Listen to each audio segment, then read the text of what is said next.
இனிய நண்பர்களே, அன்பான வணக்கங்கள். இன்றைய கதையை கேட்ட பிறகு நம்ம வாழ்க்கையில மிகப்பெரிய மாற்றங்கள் ஏற்பட போகிறது என்று சொன்னால் மிகையாகாது.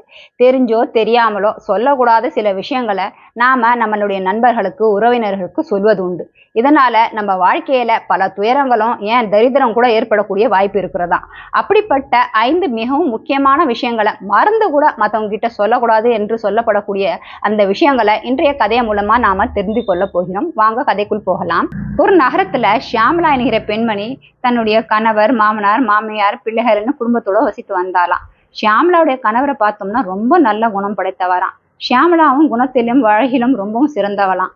ஷியாமளா கிட்ட ஒரு பழக்கம் இருந்துதான். அதாவது கணவர் கூட இல்ல மாமியார் கூட ஏதாவது சிறு பிரச்சனைகள் ஏற்பட்டாலும் சரி, குடும்பத்துல உள்ள சில விஷயங்களா இருந்தாலும் சரி, எதுவா இருந்தாலும் தன்னுடைய தங்கச்சி கிட்ட போன்ல அதை கண்டிப்பா சொல்லுவாளாம். தங்கையோட பேர் என்னன்னு பார்த்தோம்னா கலாவாம். அவருடைய கணவர் ஒரு குடிப்பழக்கம் உள்ளவரா இருந்தாராம். வேலைக்கெல்லாம் அவ்வளவா போக மாட்டாராம். கலா தான் வேலைக்கு போய் குடும்பத்தை கவனித்து வந்தாலாம். இப்படி இருக்கும்போது ஷியாமளாவுடைய கணவர் வேலை செஞ்சுட்டு இருந்த கம்பெனி ஒரு நாள் மூடிட்டாங்களாம். ஷியாமளாவுடைய கணவரும் பல இடத்துல வேலைக்காக தேடி அலைஞ்சிட்டு இருந்தாராம். வேலை இல்லாத காரணத்தினால ஷியாமளாவில் குடும்பத்தை நடத்துறது கொஞ்சம் கஷ்டமா இருந்தாலும் இருக்கிறத வச்சு எப்படியோ குடும்பத்தை சமாளிச்சுட்டு வந்திருந்தாலாம். ஒரு நாள் கலா ஷியாமளா கிட்ட போன் பண்ணி பேசிட்டு இருந்தாலாம். இனி என் கணவரோட என்னால சேர்ந்து வாழவே முடியாது, அவரை விவாகரத்து செய்ய போறேன். என் கூட ஆபீஸ்லயே ஒருத்தர் நல்ல நபர், நல்ல குணமுடையவர், அவரை தான் கல்யாணம் செஞ்சுக்கலான்னு யோசனை பண்ணின்னு இருக்கேன் அப்படின்னு சொன்னாலாம். அதை கேட்டவனே ஷியாமளாக்கு பேரதிர்ச்சியா இருந்துதான். தன்னுடைய தங்கையை கொஞ்சம் கோபமா திட்டியபடி சொன்னாலாம். நீ என்ன பேசுற, என்ன காரியம் செய்ய போறேன்னு கொஞ்சமா தெரிஞ்சுதான் பேசுறியா? உனக்கு தோளுக்கு மேல வளர்ந்த ஒரு மகள் இருக்கா, அவளுடைய நிலைமையை கொஞ்சம் யோசனை பண்ணி பாத்தியா? இல்ல குடும்ப மரியாதை, கௌரவம் இதை பத்தி தான் எதனா யோசனை பண்ணியா? இந்த மாதிரி ஒரு கேவலமான யோசனை எல்லாம் இனிமேல் உன் மனசுல வரவே கூடாது. இதெல்லாம் தூக்கி தூர போடு. உன் கணவருக்கு என்ன குறைச்சல்? நல்ல புத்தியை சொல்லி அன்பா திருத்தப்பார். அவர்கிட்ட இருக்கிறது ஒரே கெட்ட பழக்கம், குடிப்பழக்கம். அதை நீ நினைச்சா எப்படியும் மாத்தி அமைக்கலாம். கூடிய சீக்கிரம் உன் கணவரும் கண்டிப்பா திருந்துவாரு. அது மட்டும் இல்ல, உனக்கு ஒரு நல்ல வேலை இருக்கு, நல்ல சம்பளமும் இருக்கு. இது வரைக்கும் குடும்பத்தை நல்லபடியா ஓட்டிட்டு தான் வர. நீயும் மனசுல போட்டு குழப்பிக்காத, மனசுல சஞ்சலங்களை ஏற்படுத்தாத. இனிமேலும் உன் வாழ்க்கை நல்லபடியா தான் இருக்கும், நல்லபடியா அமையும் அப்படின்னு நான் சொல்றேன், அதை நம்பு அப்படின்னு சொன்னாலாம். அதை கேட்ட கலாவுக்கு அந்த பக்கம் ரொம்பவும் கோபமும் வெறுப்பும் ஏற்பட்டதான். அந்த சமயம் எதுவும் பேசாம அமைதியா போனை வச்சுட்டாலாம். கலா மறுநாளே தன்னுடைய அக்கா ஷியாமளா வீட்டுக்கு போனாலாம். ஷியாமளா தங்க கலாவை பார்த்த உடனே அன்போட உள்ள கூப்பிட்டு உட்கார வச்சாலாம். ஏதோ நம்மளை பார்க்கறதுக்காக தங்கச்சி வந்திருக்கான்னு ரொம்ப மனசுல பெருமையா நினைச்சுக்கிட்டாலாம். ஷியாமளாவுடைய கணவர், மாமியார் எல்லாமே இருந்தாங்களாம். கலா தன்னுடைய மாமாவை பார்த்து சொன்னாலாம். ஷியாமளா ரொம்பவும் பேராசை பிடிச்சவ, அவளுக்கு பணத்து மேல ரொம்ப அதிகமான ஆசை. கணவர் நிறைய சம்பாதிக்கணும்ன்ற ஒரு எண்ணம் எப்பவுமே அவர்கிட்ட இருக்குது. அவ பேசும்போதெல்லாம் சொல்லுவா, உங்க மாமா தேவையில்லாத இந்த கம்பெனில வேலை செஞ்சுட்டு இருக்காரு, அவர் படிச்ச படிப்புக்கு இன்னும் நிறைய சம்பாதனை உள்ள பெரிய கம்பெனில அவர் போய் சேர்ந்திருக்கலாம், ஆனா அவரு தான் இந்த கம்பெனியை விட மாட்டேன்றாரு, அடம் பிடிச்சிட்டு இருக்காரு. அப்படி அவ பேசுறதுனால என்னவோன்னு தெரியல, இந்த கம்பெனியை இன்னைக்கு மூடிட்டாங்க, இருந்த வேலை கூட மாமாவுக்கு போயிடுச்சு. அவரால் தான் இந்த கம்பெனியை மூடிட்டாங்கன்னு நான் நினைக்கிறேன். அது மட்டும் இல்ல, இவ்வளவு நல்லா படிச்சிருக்கா, ஆனா என்னைக்குமே வேலைக்கு போனதில்லை. மாமாவுக்கு ஒத்தாசையாவும் குடும்பத்தை நல்லபடியா கவனிச்சுக்கலான்ற ஒரு எண்ணமும் அவளுக்கு இருந்ததே கிடையாது. வீட்டுல உட்காந்துக்கிட்டே குடும்பத்துல உள்ளவங்களை பத்தி எல்லா குறையும் பேசிக்கிட்டு இருப்பா. வீட்டுல இருக்கிற மாமனாரு, மாமியாரு, கணவர்னு எல்லார் பத்தியும் குறைகளை எடுத்து சொல்லிக்கிட்டு இருப்பா. இதுதான் அவளுடைய வேலையை தவிர அவ குடும்பத்துக்காக என்னைக்குமே உழைக்கணும்ன்ற எண்ணம் அவளுக்கு வந்ததே கிடையாது. அப்படின்னு அவ மனசுல வந்ததெல்லாம் சொல்லிட்டு அங்க தூபத்தை ஏத்திட்டு அங்கிருந்து நம்ம வந்த காரியம் நிறைவேறிடுச்சு அப்படின்ற ஒரு திருப்தியோட அங்கிருந்து கிளம்பி போனாலாம். இந்த வார்த்தைகள் எல்லாம் கேட்ட உடனே ஷியாமளாவுக்கு ரொம்பவும் ஆச்சரியமா இருந்துதான். என்ன நம்ம தங்கச்சி இப்படியெல்லாம் பேசுறாளே, நம்ம எதிர்பார்க்கவே இல்லையே. அதுவும் நம்ம கணவர், மாமியார் எல்லாருமே உட்காந்துட்டு இருக்காங்க. அவங்க என்னை பத்தி என்ன நினைப்பாங்க, ஏதோ நான் அவங்கள பத்தி தவறுதலா இவகிட்ட பேசியதை போல எல்லாம் நினைப்பாங்க. இதெல்லாம் நினைக்காம அவ ஏன் இப்படி வந்து பேசிட்டு போறா, இவ கூட நம்ம பேசினதெல்லாம் தப்பா போச்சு அப்படின்னு மனசு வந்துட்டு இருந்தாலாம். கலா இப்படியெல்லாம் பேசியதை கேட்ட ஷியாமளாவுடைய கணவருக்கும் மாமியாருக்கும் ரொம்பவும் அதிசயமா இருந்துதான். ஷியாமளா மேல கோபமும் ஏற்பட்டுதான். அதுக்கப்புறம் சின்ன சின்ன தகராறும் சண்டையும் அவங்களுக்குள்ள வர ஆரம்பிச்சுதான். ஒரு பக்கம் பண பிரச்சனை, ஒரு பக்கம் குடும்ப பிரச்சனைன்னு ஷியாமளாவால சமாளிக்கவே முடியலையா. ஒரு நாள் அவங்க வீட்டுக்கு பக்கத்துல இருக்க தோட்டத்துல போய் உட்காந்துட்டு இருந்தாலாம். பக்கத்திலே பார்த்தா மரத்து கீழே ஒரு குரு தன்னுடைய சீடர்களுடனும் உட்காந்து ஏதோ பேசிக்கிட்டு இருந்தாராம். அது ஷியாமளாவுக்கு தோணுச்சான், இந்த குரு கிட்ட போனா கண்டிப்பா நம்மளுடைய கஷ்டங்களுக்கு ஏதாவது ஒரு வழி சொல்லுவாரு அப்படின்னு குரு கிட்ட நேரா போனாலாம். குரு கிட்ட போய் தன்னுடைய பிரச்சனையெல்லாம் எடுத்து சொன்னாலாம்.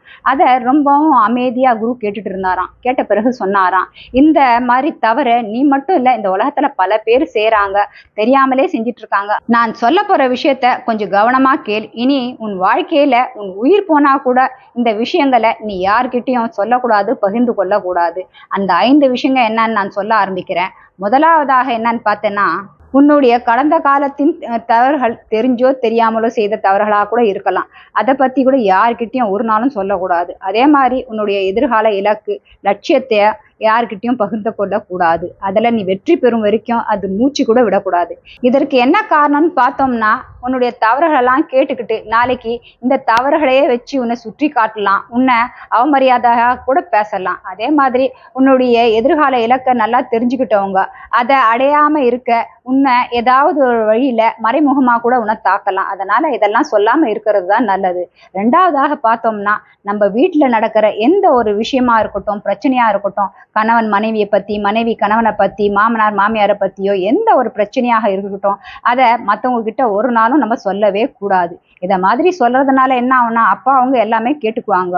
ஒரு காலகட்டத்துல எப்போவாவது நம்மளுடைய கணவரையோ இல்ல மாமனார் மாமியாரையோ யாரையாவது பார்க்கும் போது அதை ரொம்ப பெருசப்படுத்தி அதுல இன்னும் 4 வார்த்தைகளை சேர்த்து கண்டிப்பா நம்ம சொன்னதை அவங்க கிட்ட எடுத்துன்னு போய் சேர்த்துருவாங்க. இதனால நம்ம குடும்ப பிரச்சனை அதிகரித்து நம்ம மனசஞ்சலமோ துயரங்களோ தான் அதிகமாகும். அதனால நம்ம ஆறுதலுக்காக மற்றவங்க கிட்ட 4 வார்த்தையை சொல்லி விடுறோம்னு ஒரு நாளும் நினைக்க கூடாது, அதை சொல்லவும் கூடாது.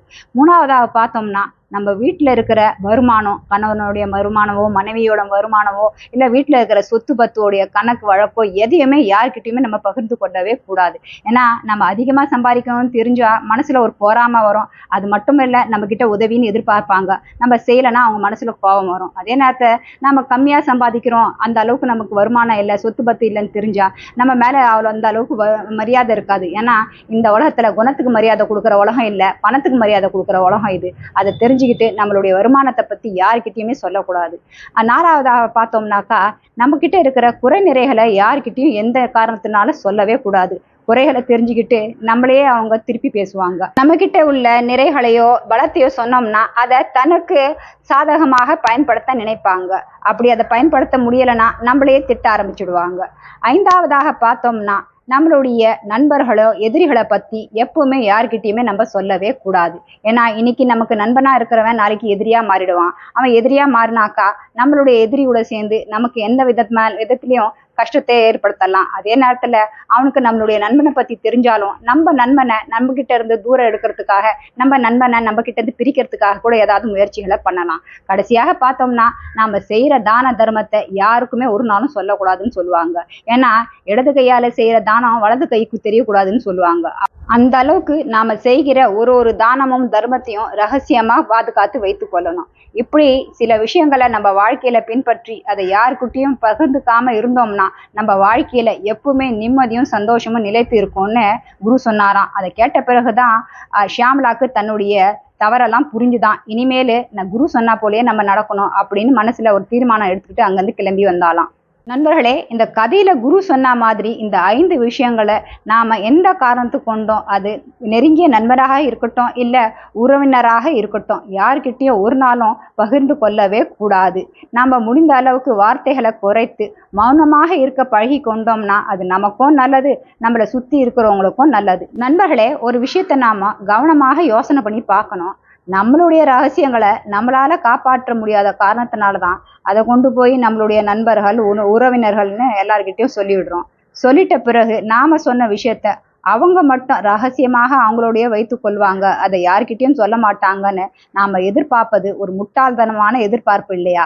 இதை புரிந்து கொண்டு இனிமேலாவது எந்த ஒரு விஷயத்தையும் யார்கிட்டயும் பகிர்ந்து கொள்ள மாட்டேன்ற ஒரு எண்ணத்தோட வாழ்க்கையை வாழ்வோம். மீண்டும் இது போன்ற ஒரு நல்ல கதையுடன் உங்களை சந்திக்கிறேன். பிடித்திருந்தா லைக், ஷேர் அண்ட் சப்ஸ்கிரைப் பண்ணுங்க. உங்களுடைய கமெண்ட்ஸ்களையும் மறக்காம ஷேர் பண்ணுங்க. நன்றி. ஓம் சாந்தி.